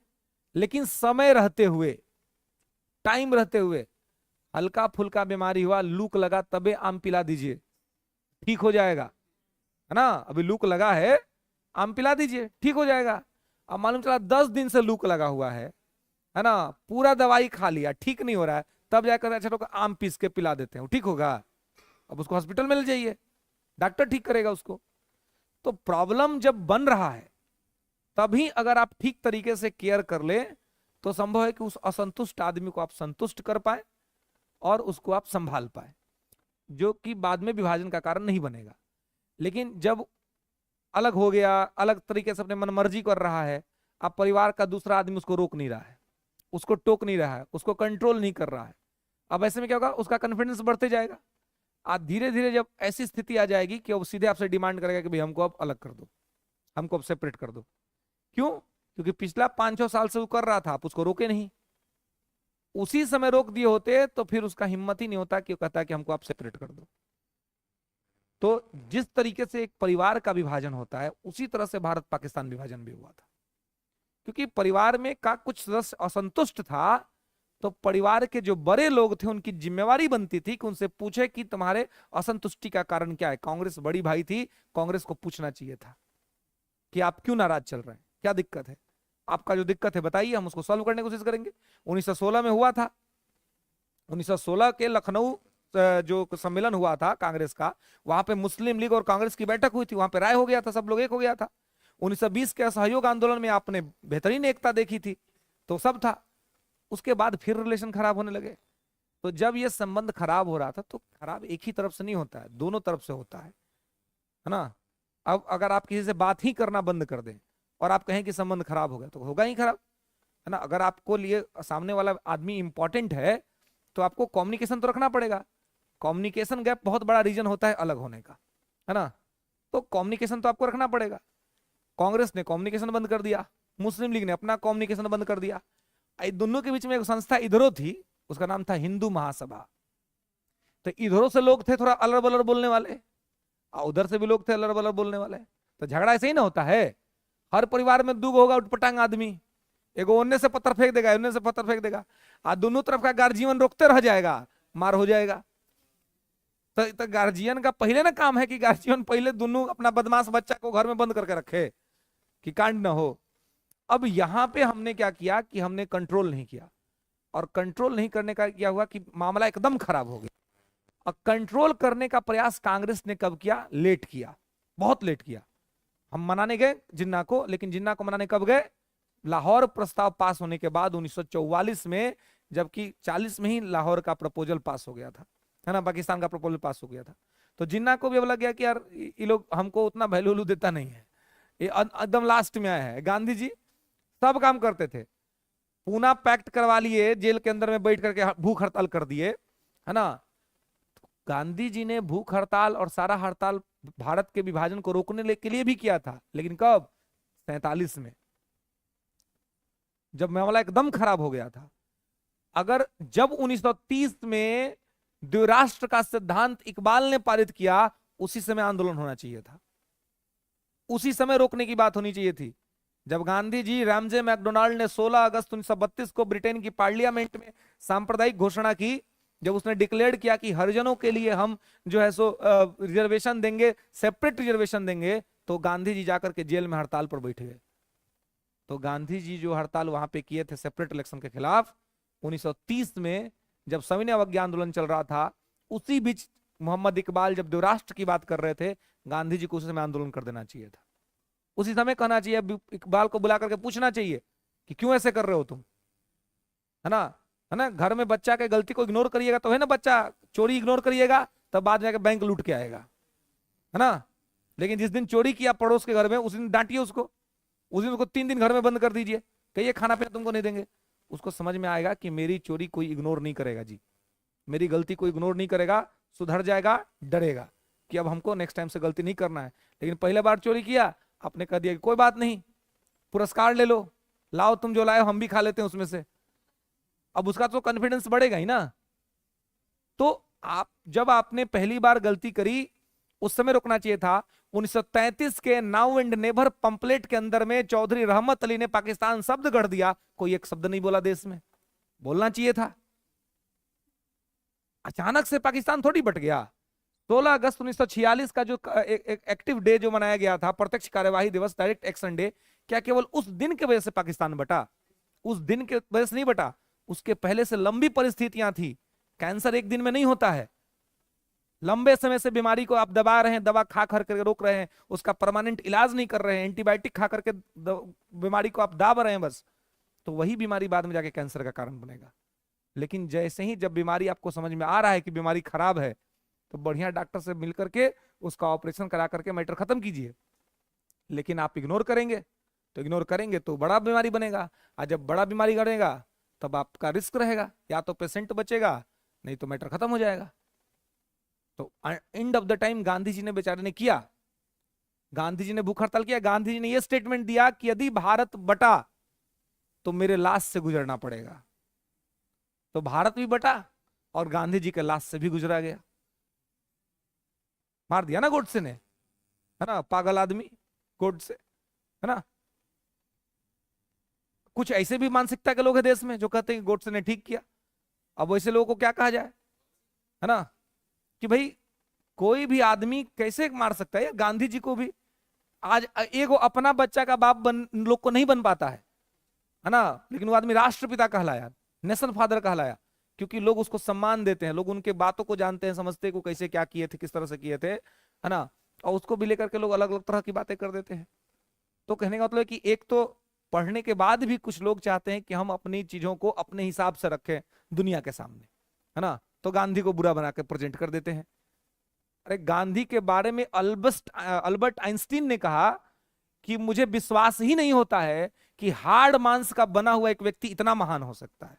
अल्बर्ट आइंस्टीन ने कहा ये बात, है ना, जो कि एक महान वैज्ञानिक है। तो कहने का मतलब है कि, और हमारे देश में आप देखें चौक चौराहे पर एक आध दो ऐसा मिल ही जाएगा बेवकूफ आदमी सब जो गांधी जी का नाम लेके देगा ना तो लेते हुए अब शब्द बोलना शुरू कर देगा, कहेगा अरे गांधी को ऐसे कर। अरे भाई गांधी का जीवन एक दिन तो जी के देखो, वो आदमी के पास पूरी संपन्नता थी, फॉरेन में वकील था, आया तो धोती पहन के पूरा देश घूम गया और पूरा जीवन धोती पर काट दिया वो आदमी। वो चाहता था बेल बटन में रह सकते थे पूरे जीवन, कोई दिक्कत उनको नहीं होता। संविधान सभा का चुनाव हो रहा था, सबने कहा कि आप कौन सा पद लीजिए, गांधी ने कहा कि हमको कोई पद नहीं चाहिए। एकमात्र आदमी जिसको कोई पद नहीं चाहिए था वो गांधी थे, बाकी सब लोग तो पद ही के लिए लड़ रहे थे। नेहरू को भी पद चाहिए था, जिन्ना को भी पद चाहिए था, जिन्ना को पता था कि हमारा करियर इंडिया में खराब हो जाएगा, तो करियर हमको अच्छा करना है तो हमको पाकिस्तान चाहिए। नेहरू को लग रहा था हमको प्राइम मिनिस्टर बनना है। तो सब लोग अपने अपने पद के लिए कहीं ना कहीं थे, लेकिन एकमात्र आदमी जिसको पद से कोई मतलब नहीं था वो थे गांधी, कि हमको चाहिए ही नहीं पद, आप जिसको जो पद रखना है वो रख लो, हमको नहीं चाहिए कोई पद।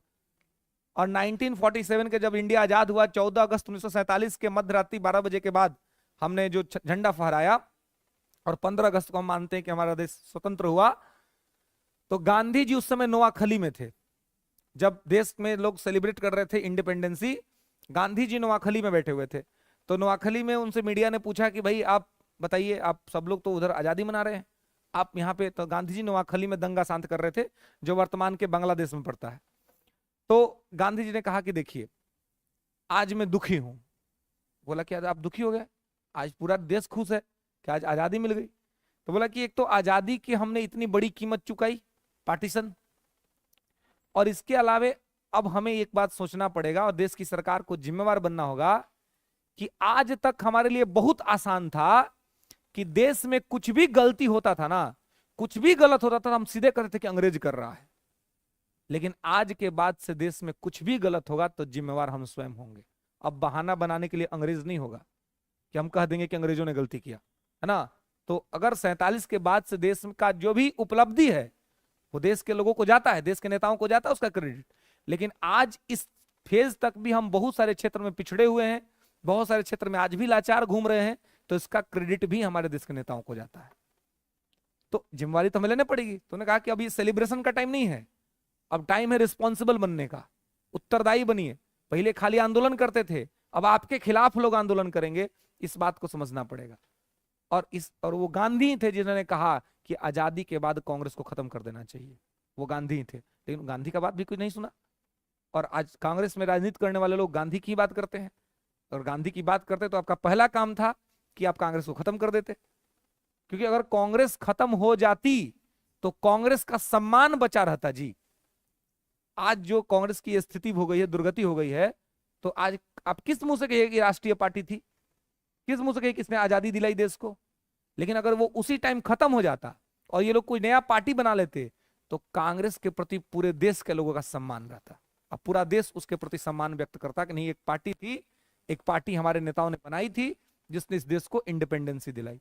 गांधी इस महत्व को समझते थे, क्योंकि गांधी को पता था कि बाद में जब ये देश आजाद हो जाएगा तो चुनाव जीतने के लिए चुनाव लड़े जाएंगे इस पार्टी के बैनर तले, और उसके बाद इस पार्टी से कुछ गलतियां होंगी, कुछ अच्छे काम भी होंगे, तो लोग तो दोनों देखेंगे ना, और दोनों के आधार पर मूल्यांकन करेंगे, तो ऐसे में इसका मान सम्मान कम हो जाएगा। तो अगर आजादी के बाद ये पार्टी खत्म हो गई होती, इसके जगह पे कोई और पार्टी आ गया रहता, तो इस पार्टी का कभी कोई अपमान न करता, कभी कोई गलत बोलने के बारे में सोचता भी नहीं। क्यों? क्योंकि लोग सब जानते कि नहीं, एक पार्टी थी जिसने देश को आजादी दिलाई थी।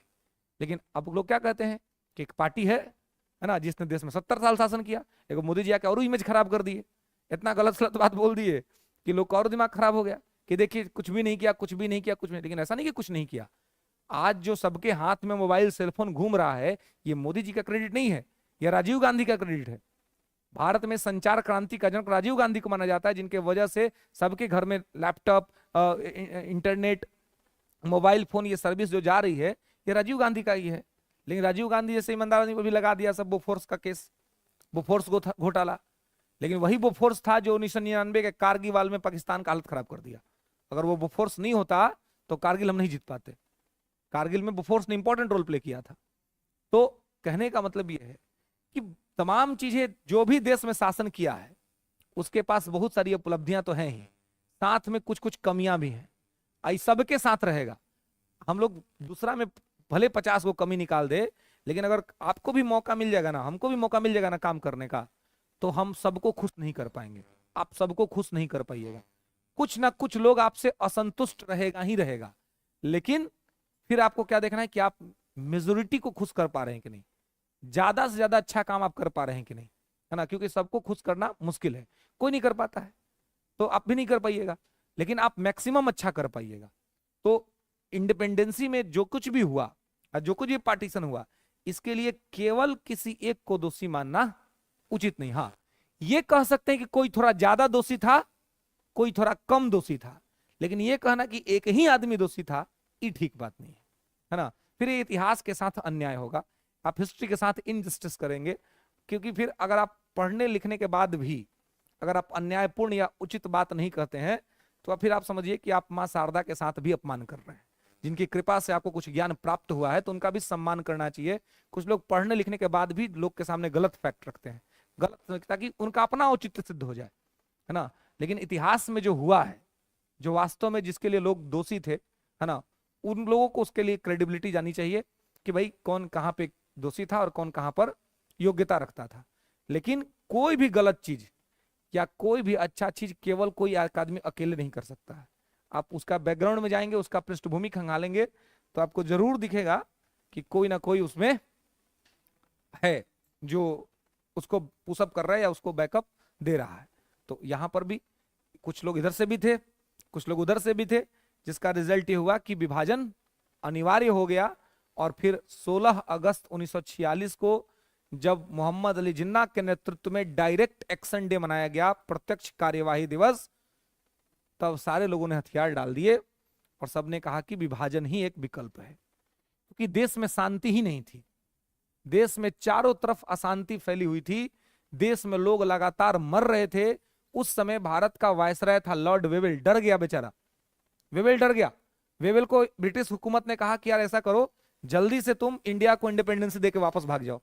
वो बोला कि हमारा बस का बातें नहीं है, हम ही को मार देगा सब, ये सब इतना पागल हुए। तब खोजा गया कि कौन सा आदमी है जो भारत को स्वतंत्रता देगा और आराम से इस परिस्थिति से निकल के आ जाएगा। तब खोजा गया लॉर्ड माउंटबेटन को, जिसने सेकेंड वर्ल्ड वार में अंग्रेजी सेना को अलग अलग जगहों पर नेतृत्व किया था। तब लॉर्ड माउंटबेटन को कंफर्म किया गया कि आपको इंडिया जाना है। देखते ना, जैसे बढ़िया अधिकारी को बढ़िया अपराधी जिला में भेजा जाता है ना। कौन अपराधी है जो कंट्रोल नहीं हो रहा है, तो खोया था ना कि बढ़िया एसपी कौन है ना। तब बढ़िया एसपी को बुलाया जाता है और उसको बुलाया जाता है ना। मनु महाराज से आगे वो एसपी थे, लेकिन उसको ध्यान नहीं दिया, शिवदीप लांडे, है ना, वन मैन आर्मी, है ना, उसको सब सेंटिंग करते दिया, है ना। तो वो आदमी, मतलब उसके नाम से तक मैगजीने आता था, वन मैन आर्मी, है ना। वो अकेले काफी थे हर चीज में, है ना। लेकिन अभी उनको भेज दिया महाराष्ट्र में, है ना। मनु महाराज का तो प्रमोशन हो गया, आईजी हो गया, तो मतलब डीआईजी है ना। हाँ, तो उधर तो प्रमोशन हो गया। प्रशासन में प्रमोशन भी एक प्रकार का पुनिशमेंट है। प्रशासन में प्रमोशन भी एक प्रकार का पुनिशमेंट है। आप जिला एसपी हैं, खूब बढ़िया काम कर रहे हैं, खूब बढ़िया काम कर रहे हैं ना। अगर आपको ट्रांसफर मिल गया तो जनता हो सकता है नाराज हो जाएगी, तो सरकार सोचेगी अब इसको हटाए के तुरंत आपको हम डीआईजी बना रहे हैं, हो गया मैटर खत्म। अब आप बन जाइए डीआईजी, आपके जगह पर नया एसपी आ जाएगा। तो पावर आपका तो माने सीनियर हो गए आप, तो अब जिला का एसपी आपसे थोड़ा ना कुछ पूछ के करेगा, वो अपना कर देगा, बाद में आप एक्शन करते रहिएगा जो करना होगा सो। तो एसपी जब है तब खूब पावर है आपके पास। आईजी डीआईजी जब हो गए तो आप सीनियर पोस्ट पे चले गए, आप एसपी को बुला करके पूछ सकते हैं कि तुम ये काम काहे किया, तुमको नहीं करना चाहिए था, पनिशमेंट दे सकते हैं। लेकिन तत्काल एसपी अपना मर्जी का कुछ भी कर लेगा।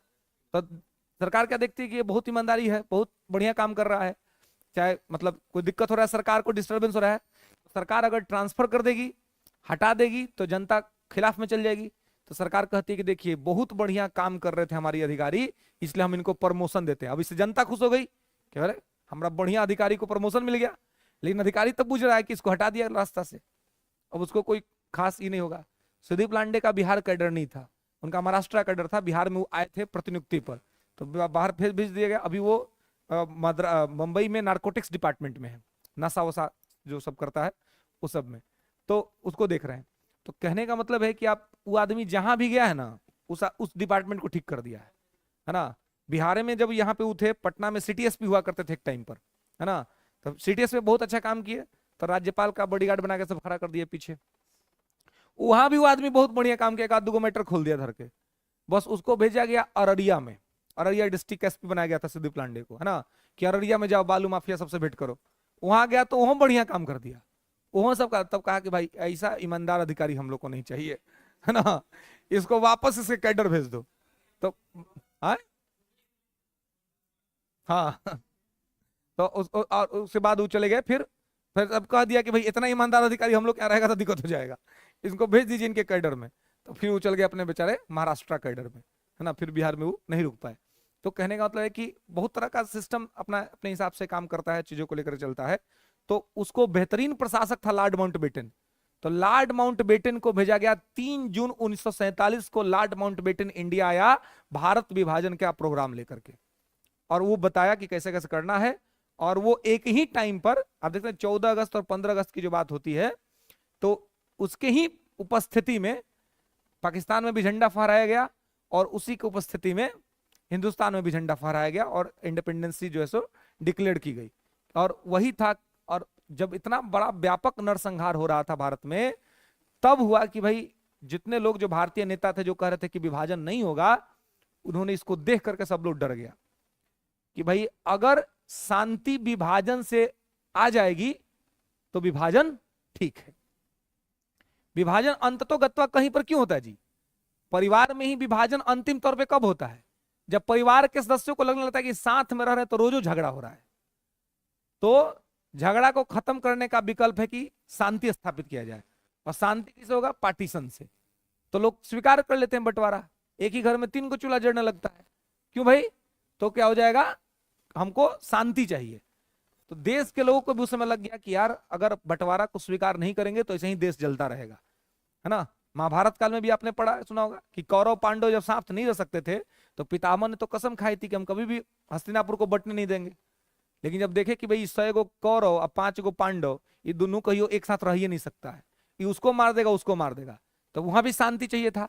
तो वहां भी शांति के नाम पर ही विभाजन हुआ, कहा गया कि हस्तिनापुर कौरवों का और इंद्रप्रस्थ पांडवों का। लेकिन जब मन में कीड़ा हो तो विभाजन के बाद भी शांति नहीं आती है। वहां भी विभाजन हुआ, लेकिन बाद में महाभारत हुआ। विभाजन हमारा भी 47 में हुआ, लेकिन विभाजन होते ही 48 में युद्ध हुआ, 65 में युद्ध हुआ, 1999 का कारगिल का युद्ध हुआ। उसके बाद लगातार हमारे देश पे आतंकवादी हमला हुआ, शांति अभी भी स्थापित नहीं हो पाई है। अभी भी आप देखेंगे कि शांति जो है सो नहीं स्थापित हो पाई है, और अलग अलग तरह की परिस्थितियां बनती है।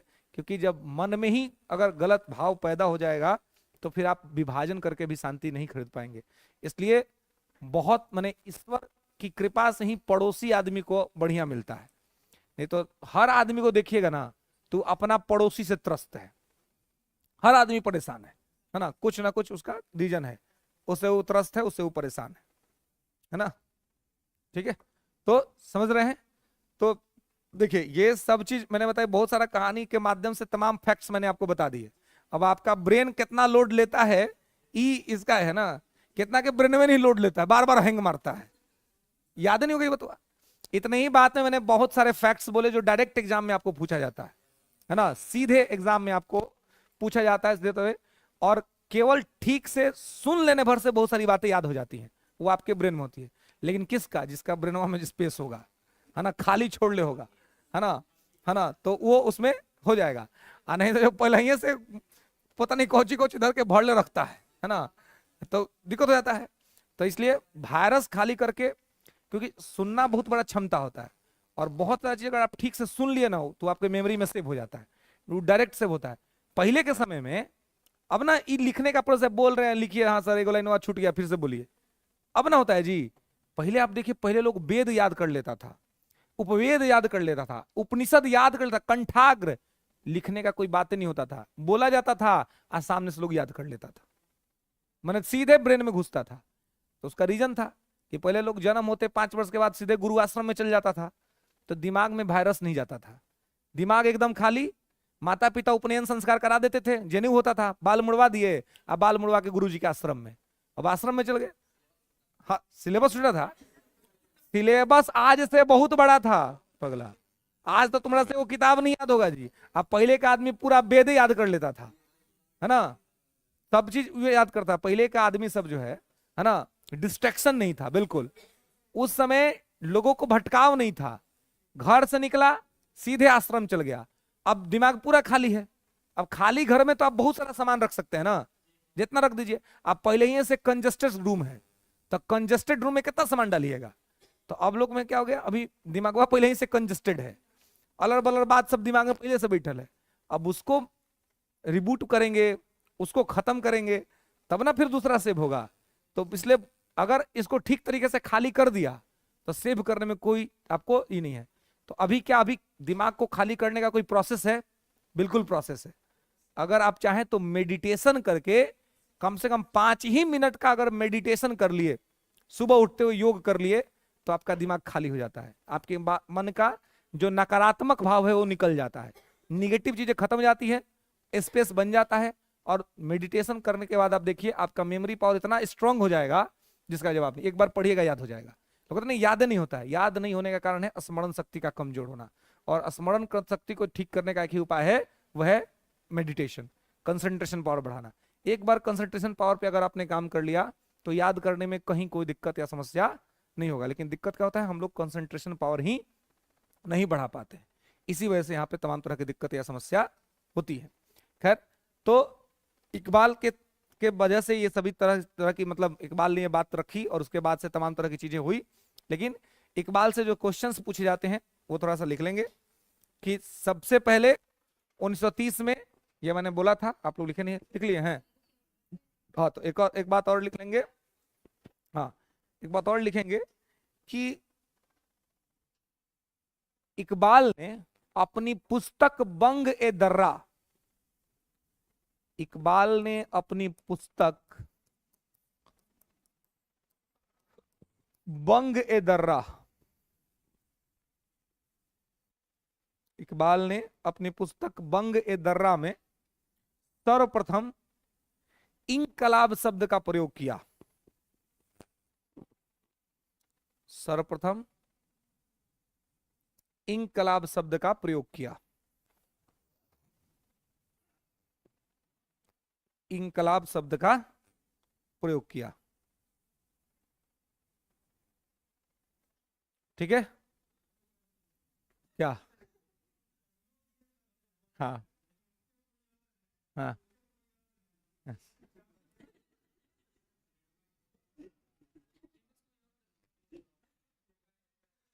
तो जब प्रश्न देखिए,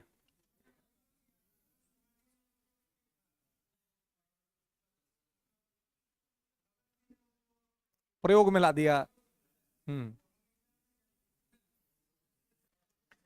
एग्जाम,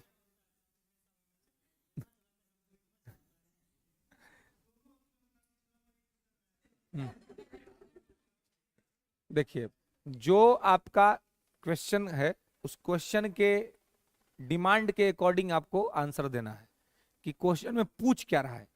भगत सिंह ने नारा के तौर पर इसको विकसित किया था, है ना, उन्होंने नारा दिया था, ठीक है, इन्होंने इस शब्द को ओरिजिनेट किया था, इस शब्द को गढ़ा था इन्होंने, है ना, मतलब अपनी पुस्तक में सबसे पहले शब्द को प्रयोग किया। तो आपको देखना है कि सामने से आपसे क्या इंफॉर्मेशन डिमांड किया जा रहा है ना। तो जो इंफॉर्मेशन डिमांड किया जा रहा है उसी के हिसाब से आपको फुलफिलमेंट देना है। ठीक है, आपको उसके बारे में तमाम जानकारियां रखनी है कि कहाँ पे क्या नहीं है, लेकिन एग्जाम में आपको ये देखना है कि आपका जानकारी और साथ में डिमांड, है ना। ये नहीं कि हम डिमांड कुछ कर रहे हैं, हमको जो जानकारी वो हम भर देंगे, है ना। तो सप्लाई आपको डिमांड के अकॉर्डिंग ही देना है। ठीक है, नेक्स्ट आगे लिखेंगे, एक पारसी धर्म सुधार आंदोलन। पारसी, हाँ पारसी धर्म भी, हाँ हेडिंग बन दीजिए, पारसी धर्म सुधार आंदोलन। पारसियों में भी एक आंदोलन हुआ था, पारसी धर्म सुधार आंदोलन। तो इसमें एक संस्था थी, का नाम था रहनुमाई मजदयान सभा। रहनुमाई मजदयान सभा, ठीक है, रहनुमाई मजदयान सभा, ठीक है, मजदयान। यह संस्था 1851 में बनी थी बंबई में। रहनुमाई मजदयान सभा 1851 बंबई, 1851 51 51, ठीक है। संस्थापक लिखेंगे फाउंडर्स, दादा भाई नौरोजी,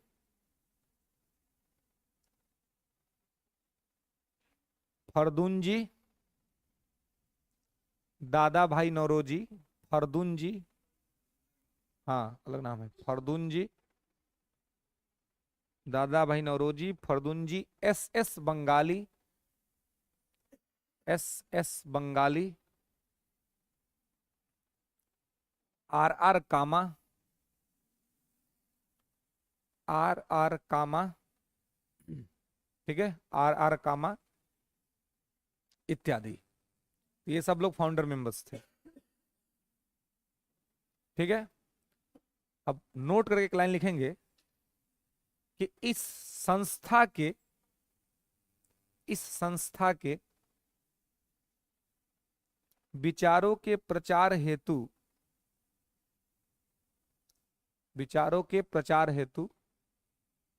दादा भाई नौरोजी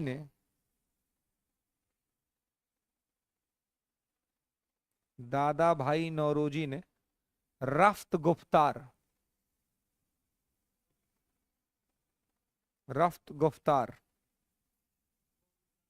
हम्म,